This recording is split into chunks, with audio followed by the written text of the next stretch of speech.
Okay.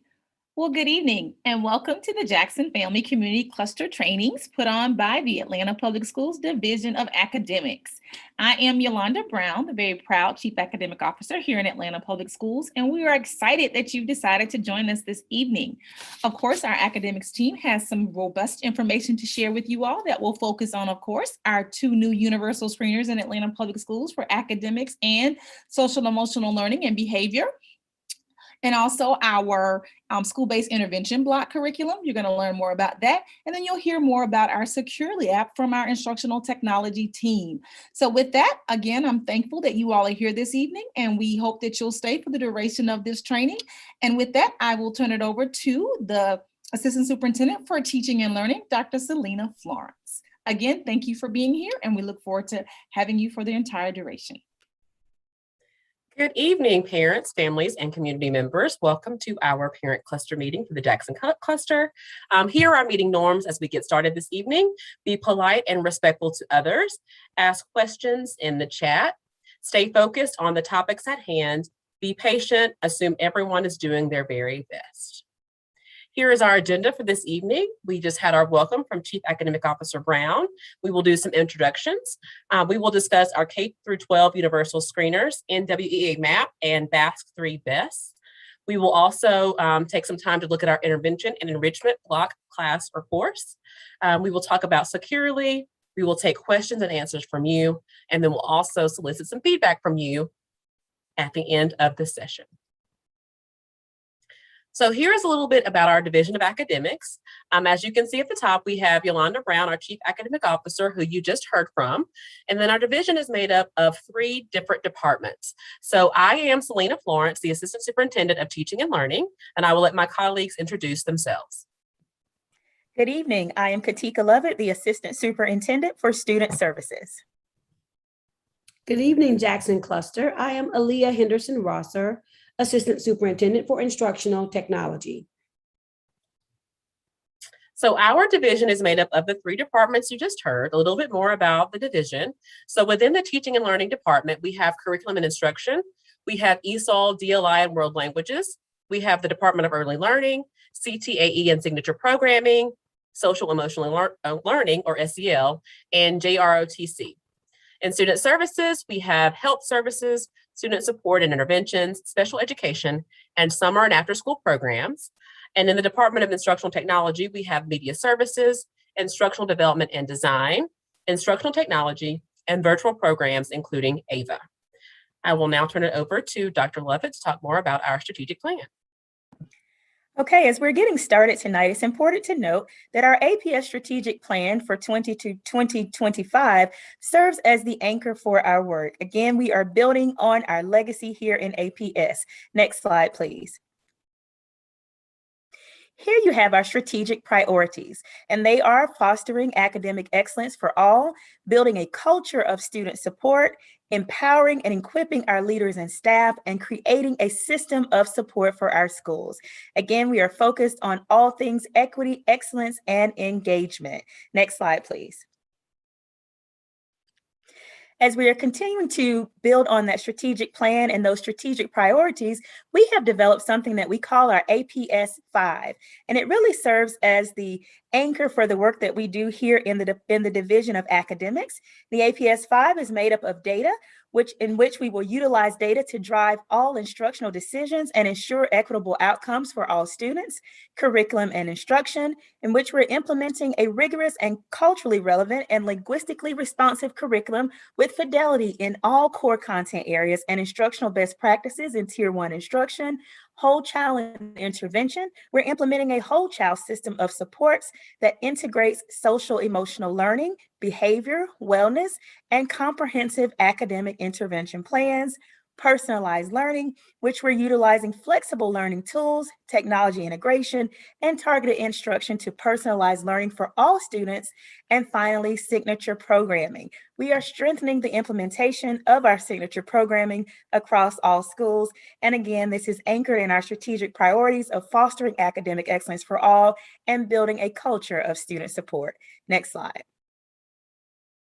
And I'll turn it back over to Dr. Selena Florence to get us started with our discussion on the NWEA map and measuring what matters, which is a critical piece of data, which is a part of our APS 5. Selena? Thank you. So we will now hear a little bit more about NWEA MAP, which is our new universal screener for APS. So the purpose and value of the MAP growth assessments. The MAP assessment is computer adaptive assessment that we are giving for both reading and math. Computer adaptive just means that the test gets easier or harder depending on how your students respond to the questions. The MAP serves as a part of our APS academic recovery plan, which started this summer with ARA. It also serves as the first time that APS has had a K through 12 universal screener. So all students in our district will take the MAP assessments. It is connected to our strategic plan, which you just heard Katika speak about.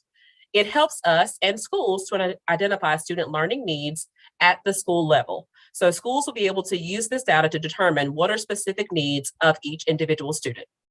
It also helps schools to set and monitor goals for each student. It guides our instruction, and the MAP also guides what happens during our intervention time, which we'll hear more about later. And it also helps us to know how much students have learned and how much they grow throughout the course of the school year. So the MAP assessment suite is made up of 2 different components. We have MAP reading fluency, which this assessment was given to all of our pre-K through 2nd grade students, and some 3rd grade students took this assessment as well. So MAP reading fluency really assesses foundational reading skills. So it is helping us to determine which students know their letters, which students know letter sounds, if students are able to decode or have started to blend words. So it tests foundational skills. It's about 20 minutes long, and it also gives us information about how we can best group students for learning once they finish the assessment. The assessment is available in both English and in Spanish. So our MAP growth assessment is given to all students in grades K through 12. It is given again for both math and literacy, and it is telling us how much students have grown over time. So we will take both tests in the fall, the winter, and the spring. And so these assessments help us to know how much students have grown from the beginning of the year to the middle of the year, and from the middle of the year to the end of the year. It helps us to guide instruction and also helps us to group students based on their specific need. The MAP growth assessment is also available in both English and in Spanish. So a little bit more about MAP growth. As I said earlier, the questions get harder or easier depending on how your student answers the questions. That helps it to be adaptive, and it's really working to understand exactly where your child is. It measures what students know and also what they are ready to learn next. So our teachers get a report, and you also in your family report are able to see what are some next steps for your child based on this assessment. The MAP measures both growth and achievement over time, as I said, from beginning of year to end of year. Students participating in the Spanish DLI program will take both the Spanish and English assessments. Our Spanish-speaking English learner newcomers, whose Spanish literacy is stronger than English literacy, will take the Spanish assessment. So a little more about MAP reading fluency.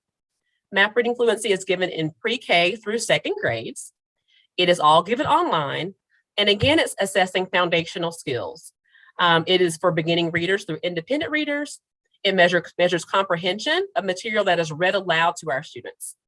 It also has a speech recognition piece, and the technology allows students to speak into the microphone, and it scores the students based on their responses. So this is an example of our family report. We finished taking the MAP assessments a few weeks ago, September 20th. And so you should have seen a sample, you should have seen a family report. This is just a sample one. So you should have received your family reports by now. And so on your family report, you see several different components. It is giving you a summary of the key results for the given test term for the fall. It also summarizes each subject area that was tested. It gives you data to know if your student is on track based on our milestones assessment, also for ACT and SAT as they get older. It also provides students relative strengths and weaknesses. So it tells us what they're good at and maybe what we need to work a little bit more on. It also provides suggested areas of growth or suggested ways you might be able to help your child at home. So again, this is a sample family report. At the top, you see some questions that would help you as you look at the report. In the middle, you see the MAP section with the achievement, and then the section for growth. And then on the bottom, you see reading achievement and reading growth. You also should have received our MAP family guide. And so the family guide just gives you more information about how to interpret the results of what you just received or what you just saw on the family report. So it tells you about how the MAP assessment works, what it measures. It tells you about and helps you understand your child's RIT score, which is the score they earn each time they take it. And it also has some common questions for you that might help you as you're looking at your child's results. At the bottom, there's also a website for families to look at and gives more information to families and resources for families as they work with their children at home. So at this time, we will take any questions you may have about the NWEA MAP Universal Screener.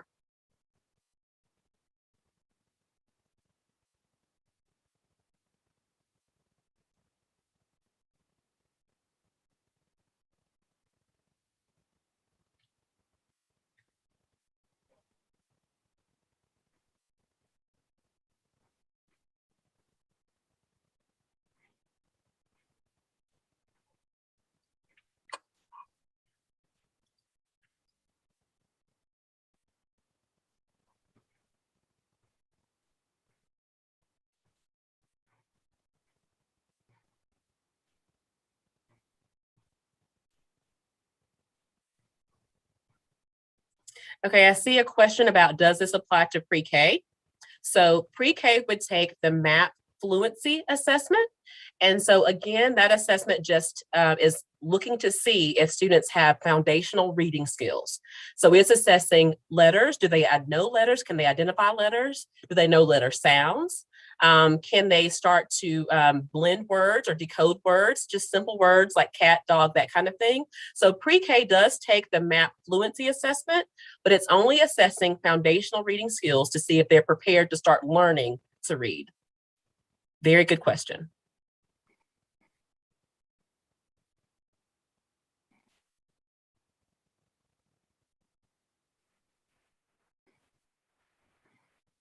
So we see a question, will the district be releasing district-wide data on these scores to see how our students did compared to district-wide?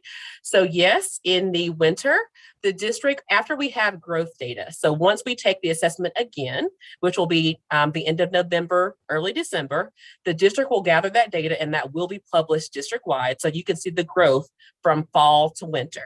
So yes, the district will publish this data on our APS Insights website so that everyone can see the district data from fall to winter. Also see, should we have gotten these results yet? Yes, your child should have received a family report that has their MAP scores on it. If you have not received that family report, please reach out to your child's principal, your child's school.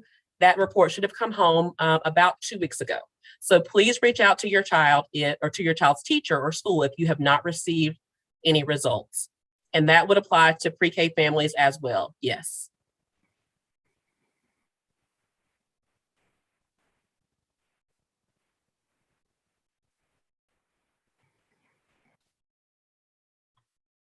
All right, if there are no more questions, then I will turn it over to Dr. Katika Lovett as we begin our BAS 3 BESS section of the evening. Thank you, Dr. Florence.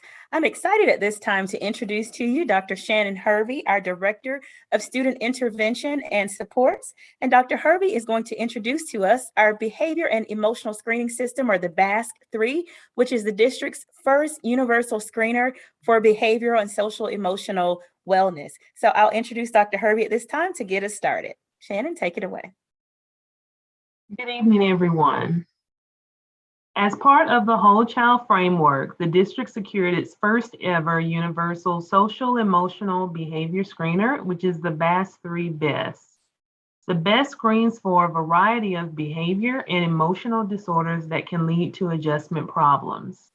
The screener is a quick and efficient way to screen students ages 3 to 18 for behavior and emotional risks.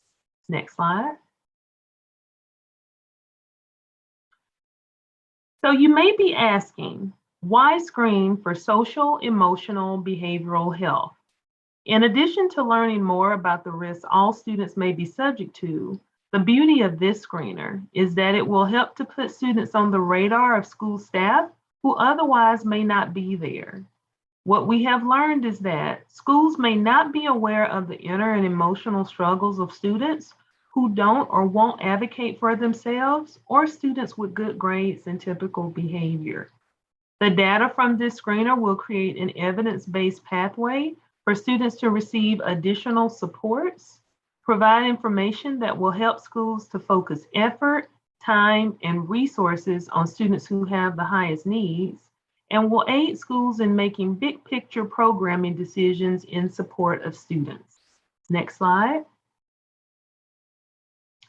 The screener will be administered twice per school year, once in the fall and once in the spring. The fall administration window opens September the 16th and closed October the 1st. The spring administration window will open February the 15th and close March the 1st.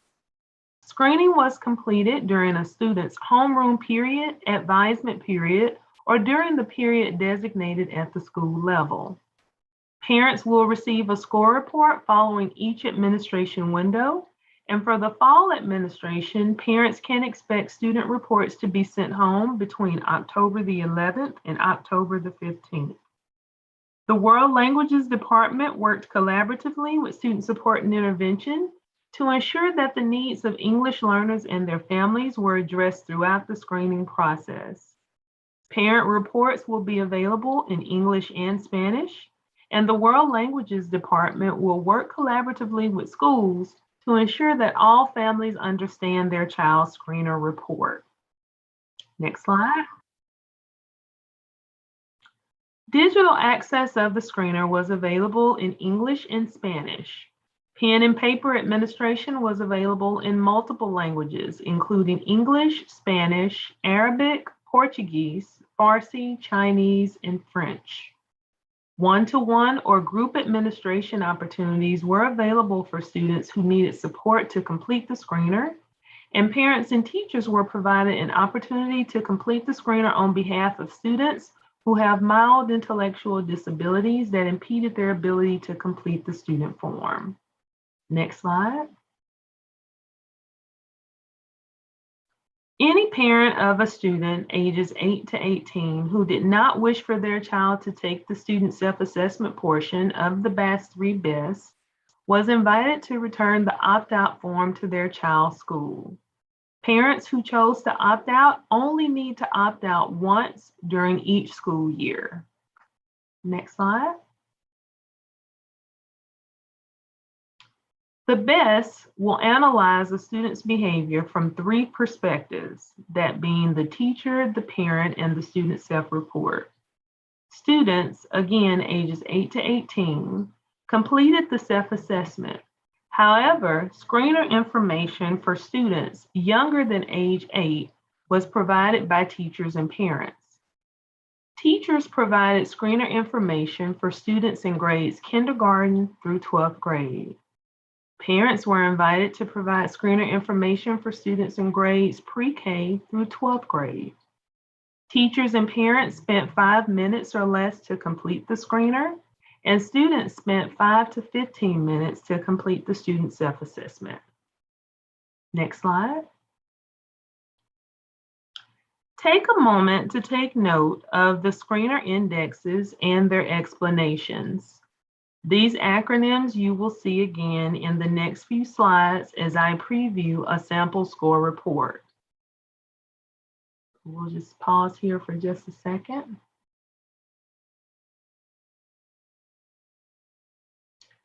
The screener will produce student data that is measured in risk. Teacher and parent forms will reveal whether a student is at risk for externalizing behaviors, such as hyperactivity or aggression, internalizing behaviors such as anxiety or depression, or adaptive skills deficits, or problems with communication or social skills.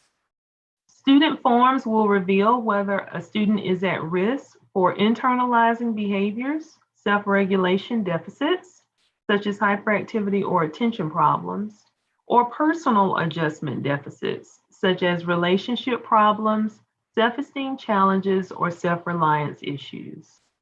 Students are given an overall score, which is the BERIT score, and that indicates how far their score is from the average of the norm group. The color coding gives you a glance at how risk is measured as normal risk, elevated risk, or extremely elevated risk. Next slide. This is an example of a score report for a student that was completed by a teacher.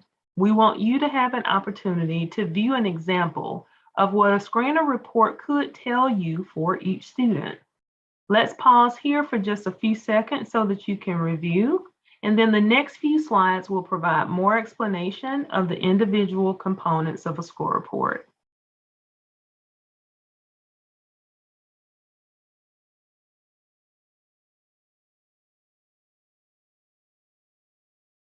Next slide. Okay, let's start by taking a closer look at our sample report. At the top of the score report, you see who the rater or respondent was, the validity index summary, and the assessment results at a glance. If you look in the column that says assessment results, you see the BERI, or the Behavioral and Emotional Risk Index, which indicates how far away from the norm average that your student scored. Remember the color coding that I referenced earlier. The red dot next to the BERI tells us that this student has scored as extremely elevated in risk, which may indicate a need for support. Also noted is that internal risk, which measures risk for behaviors associated with depression or anxiety, is slightly more of a concern than external risk, which measures risk for behaviors associated with hyperactivity or aggression. That being said, since this student scored extremely elevated for both internal and external risk, support may be needed in both areas. Next slide. The validity indicators provide an explanation of the extent to which this particular score report may be considered valid and that you can trust the outcome of the report. Validity index indicators will show as green for acceptable, yellow for caution, or red for extreme caution. The F index will inform you how harsh or overly negative the rater was in their responses. The consistency index will let you know if there were different responses provided to questions that were similar in nature. And the response pattern index lets you know if a pattern was detected that may indicate that the rater selected answers randomly or perhaps in a pattern. Here you see that the consistency index is caution, which means that there was a question of how consistent the rater was in responding to questions that were asking similar content. Next slide. Now let's take an opportunity to review some of the teacher's responses. The teacher has noted the following as areas of strength in the student, as also noted by the almost always column associated with positive behaviors. This teacher has indicated that this student is well organized and does well at getting people to work together.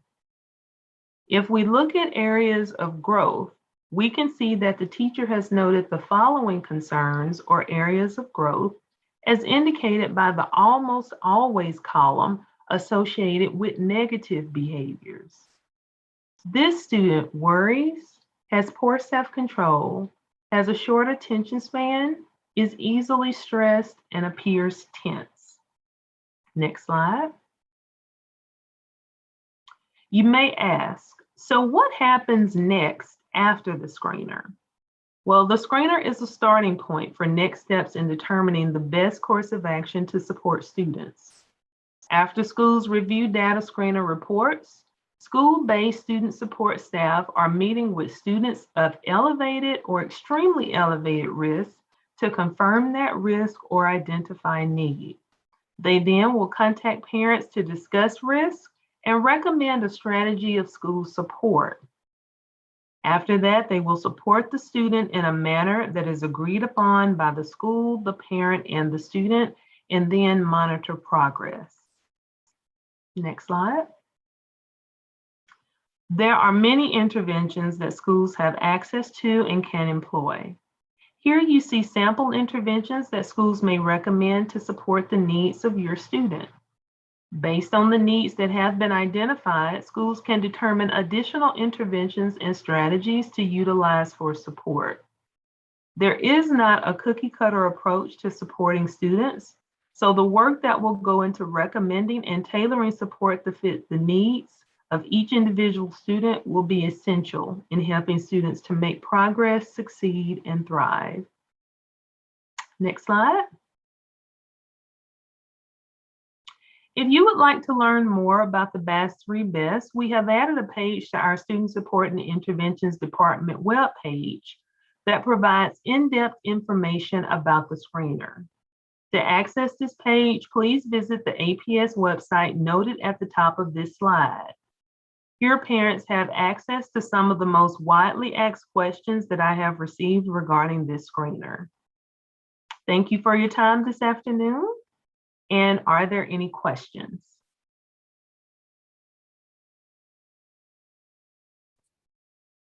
So Shannon, there is a question that says, are the results of these scores, will they stay on the child's record?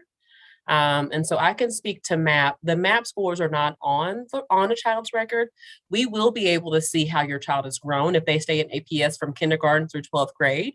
We will be able to see that data all the way as they move, as they progress from kindergarten through 12th grade, but it's not on their student record per se. We just have that documentation within within our platform, within the MAP platform.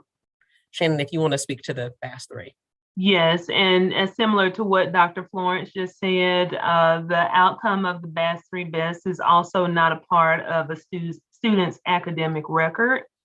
This information will be utilized again just to support those students. If the student takes the screener again in the spring, then the school will be able to see how the student scored in the fall in comparison to the spring, just to give them even more data as to how they might be able to support the student.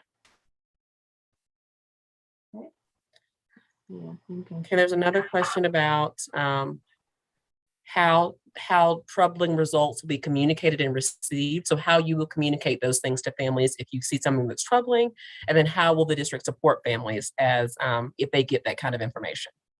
That's a great question. So that's part of our response protocol, and that's exactly why we built in that extra step that after a student has taken the screener, that you have that team at the school level, which is made up at a minimum of the school counselor, as well as the school social worker, to review that data, and then to actually sit down, speak with the child, confirm the risk, and then to make that phone call to a parent or guardian, just to have that conversation about the screener and the results, and then to come together to make those recommendations for what might be needed to support the child.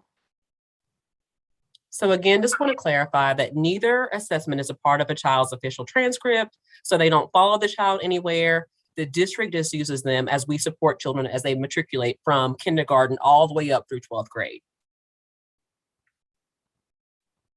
Absolutely. No, the BAS3 BESS is not a part of a student's permanent record, nor will it be a part of their transcript.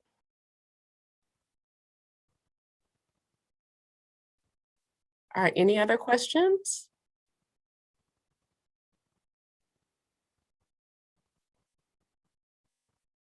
All right, if not, thank you, Dr. Hervey. We will move on to our intervention and enrichment block, class, or course. So a little bit about intervention. All of our schools this year are implementing an intervention or enrichment block, class, or course. So all elementary and some middle schools have an intervention or enrichment block for a minimum of 4 days a week. 2 days of that is for math intervention, 2 days is for reading intervention. All other middle schools and high schools have intervention implemented during a class or a course. So data, like the MAP data we just talked about, will be used to help teachers to understand and to know what to do during intervention. So we use data to understand how we can better support our students during the intervention or enrichment block, class, or course. Schools will use the programs that we have provided as a district, HMH, and from Apex during the intervention time. Schools get to determine how enrichment looks in their school. So they have the autonomy to decide how they want to implement the enrichment block, class, or course. So one tool that we have provided with districts, have provided schools, is Renzulli. And Renzulli can be used during the enrichment block.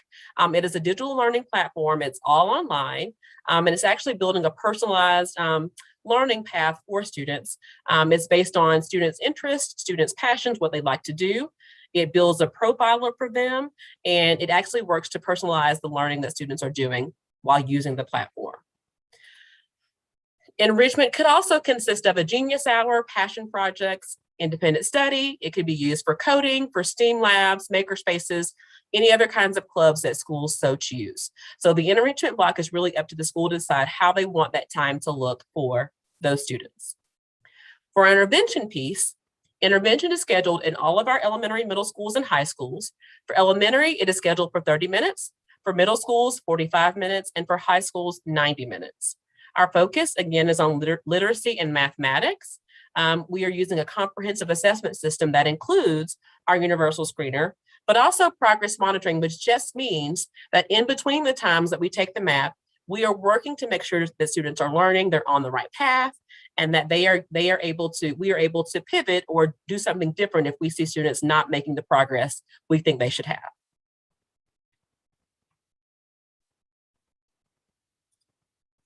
So when you think about intervention, there are 4 components of the intervention block, class, or course. So on the left-hand side, you see whole group learning. So the teacher would start with some time to introduce the lesson, help students understand what they are to learn for the day. And then they move into 3 different rotations. So at the top, you see the student application rotation. And during that time, students are working on their own device on one of the platforms that we just mentioned on a personalized learning path that is built just for them. So the data is telling this computer system is telling or informing the student of what they need to work on. There's also time for independent reading during the reading block, during reading intervention. There also could be math independent practice if it's math intervention time. And then the third component is small group instruction. So students would have time with the teacher working in a small group on specific areas of need for that particular group. At the end, you would have another whole group learning time where teachers would kind of talk about what was learned for the day and talk about what might happen for tomorrow. So those components make up the intervention block, class, or course. That is how we have structured intervention. And so if we were to walk into any intervention class in our district, we would see these 4 components: small group instruction, student application online on the device, and then independent reading or independent math time. I will now turn it over to Dr. Henderson Rosser for more about our Securely platform. Additionally, if you have questions about, thank you, Dr. Florence. If you have questions about intervention, we'll take questions about that right after the Securely presentation. So hold those questions and we'll make sure to come back and answer those live.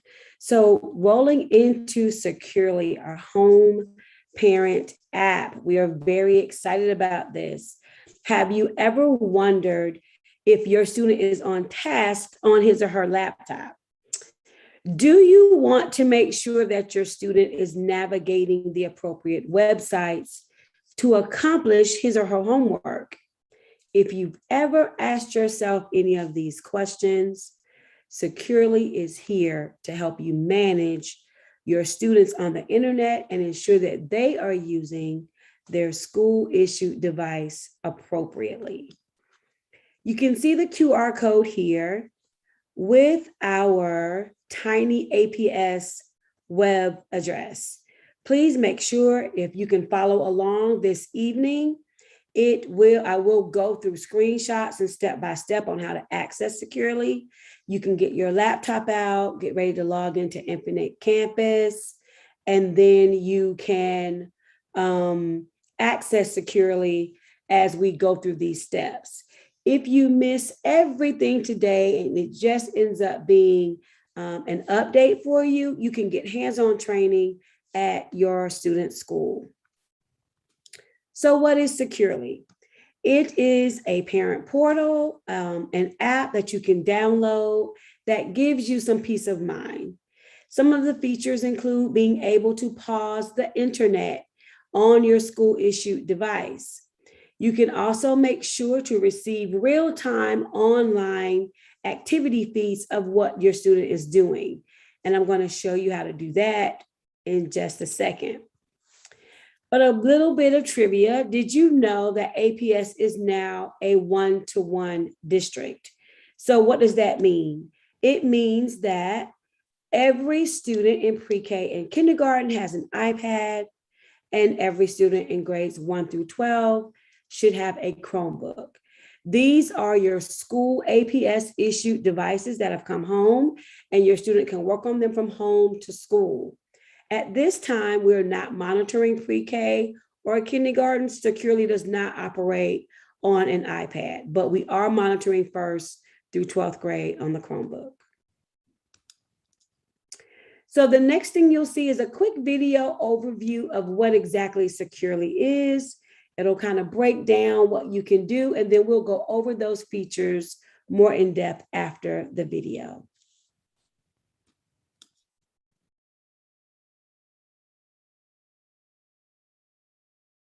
You booked a cozy Verbo mountain cabin with a kitchen where everyone can chef. But the thing they'll Every time a school chooses Securely, a multi-layered digital defense is put in place. That's why we're so excited your school has chosen Securely and entrusted your child's online safety to us. Whenever your student is on their school device, we're at work behind the scenes protecting them from inappropriate content or flagging activities that might point to self-harm or bullying. Think of us as your extra set of eyes, keeping kids safe in the digital world. In an effort to make your child's online experience as positive as possible, Securely makes it easier for parents to be looped in by providing you with a weekly email, including a snapshot of your child's online activity. But that's just the beginning. Once you download the Securely Home app, you'll have the ability to view a live feed of your child's online activity, including what sites they're visiting and what searches they're making. With Securely Home, you have the option to enable push notifications and receive alerts for any flagged activities, such as self-harm or bullying. But Securely's Home features don't stop when your child leaves school. When school devices come home, the Securely app makes it possible for those devices to play by your rules. Choose to filter your own set of websites and categories. Even hit pause on the internet if you need to. Plus, you're able to set an automated offline schedule for the internet, perfect for dinner or bedtime. For now, be sure to keep an eye out for the email from us containing a download link to the Securely Home app, plus instructions on getting started. Thank you once again for allowing Securely to be part of keeping your child safe online. We look forward to partnering with you in this pursuit. Awesome. So you heard the video around how to access Securely through email. So the next few steps that I'm going to discuss takes you through how to access your Securely Home app email that was sent to your email address in Infinite Campus. So we've already sent you the email. If you log in at this moment, you will see the email there. If you don't know how to log in, or if you don't know if you have the correct email address, the next slide shows you where to update that contact information.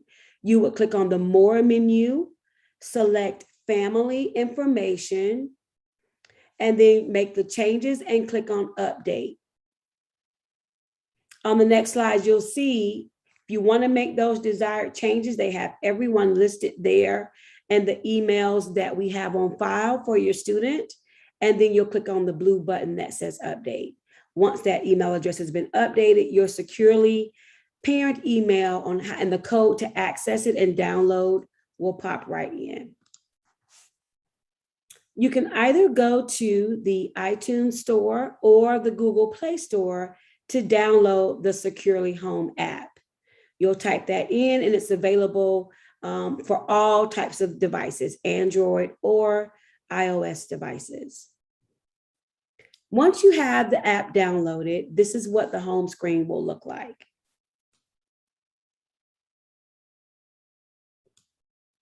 You will find on the home screen an activity feed of all of your students' activities. Any rules that you have set up as a parent will be in the rules section.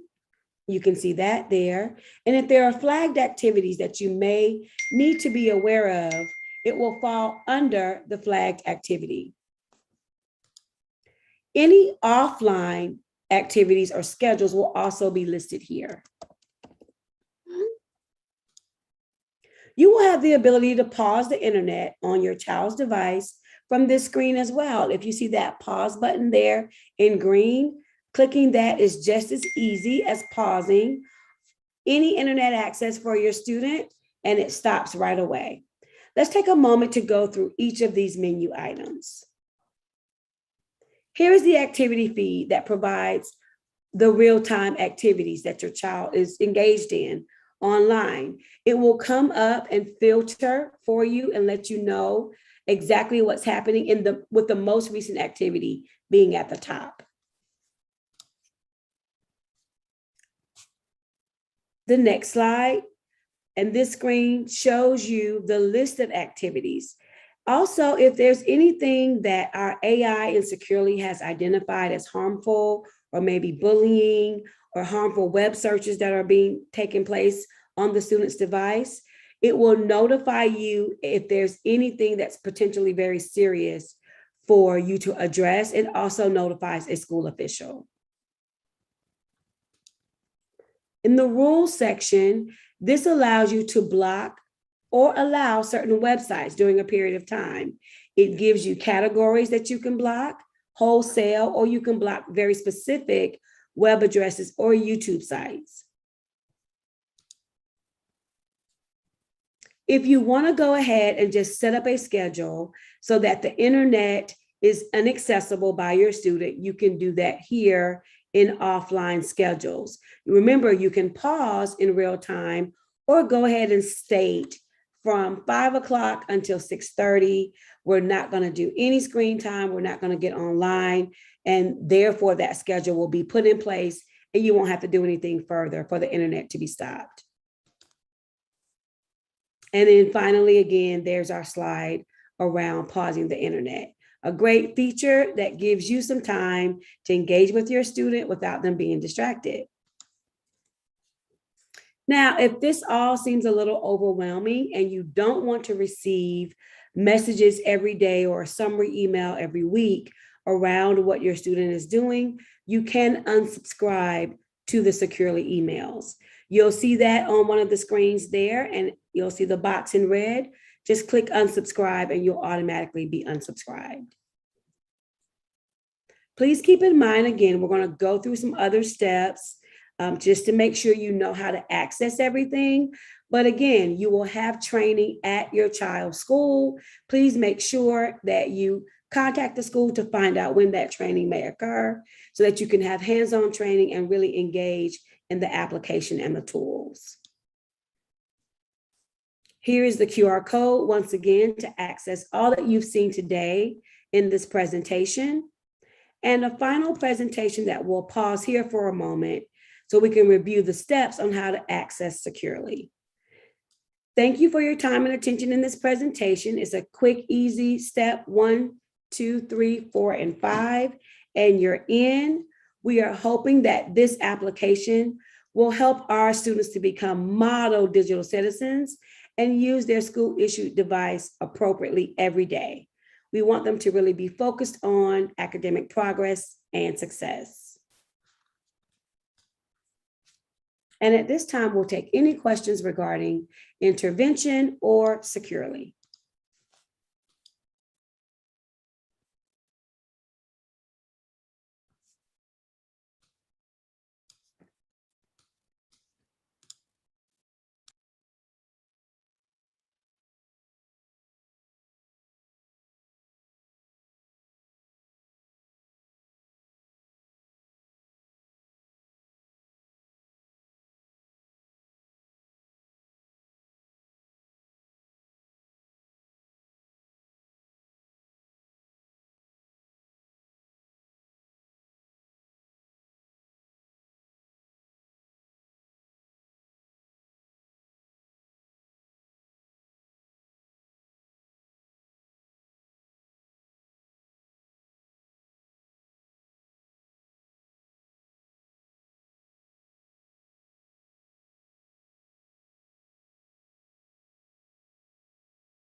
Are we seeing any questions in the chat?